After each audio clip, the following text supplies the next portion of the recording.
ایک مرحلہ ہوتا ہے جوانی کا، جو سب سے طاقتور اور انسان کی زندگی کا سب سے اہم مرحلہ ہوتا ہے، اور اسلام نے اس مرحلے کی بڑی اہمیت بتلائی، بڑی فضیلت بتلائی، اور زندگی کے اس مرحلے پر خصوصی توجہ دینے کی تلقین کی ہے۔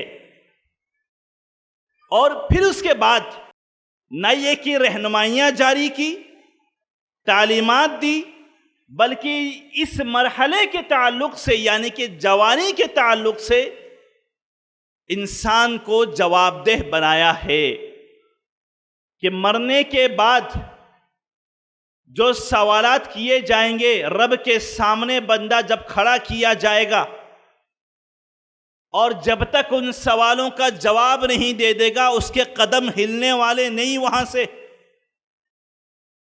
ان 5 سوالوں میں سے ایک سوال یہ ہوگا کہ عن عمرہ فیما افناہ، اس کی عمر کے تعلق سے کہ اپنی عمر اس نے کہاں بتائی، کہاں گزاری۔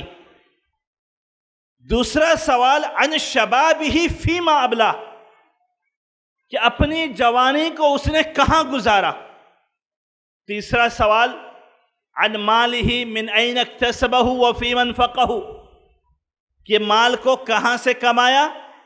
چوتھا سوال کہ کہاں خرچ کیا، اور 5واں سوال کہ جو کچھ بھی جانا کیا اس پر عمل کیا، جو کچھ مدرسوں میں سیکھا، جو کچھ اسکولوں میں سیکھا، جو ان دینی مجلسوں میں سیکھا، ان دینی پروگراموں میں جی سیکھا جانا، کیا اس پر عمل کیا کہ نہیں کیا۔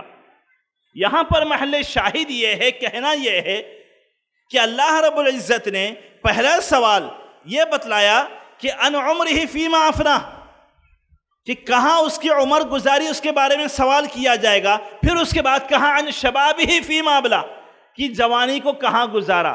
سوال یہ ہے کیا جوانی کی زندگی، جوانی کی عمر ہمارے پورے زندگی کے عمر میں داخل ہے کہ نہیں داخل ہے؟ جب ایک سوال ہو گیا کہ اپنی عمر کو کہاں گزاری، تو اس عمر میں جوانی بھی شامل ہے کہ جوانی کو کہاں، بھائی بچپنا ہے، جوانی ہے، بڑھاپا ہے۔ تو جب بڑھاپے کے تعلق سے سوال ہو رہا ہے تو اس کے بعد یا پوری طور پر عمر کے تعلق سے سوال ہو رہا ہے، تو جوانی کے تعلق سے الگ سوال کیوں؟ اس کا مطلب یہ ہے کہ اسلام ہم کو اپنی جوانی کے تعلق سے جواب دہ بناتا ہے کہ اپنی جوانی کو کہاں گزارا ہے، کس چیز میں گزارا ہے، کیسے گزارا ہے، اللہ کی اطاعت میں گزارا یا اس کی معصیت میں گزارا ہے۔ اس کا جواب ہمیں الگ سے دینا ہوگا۔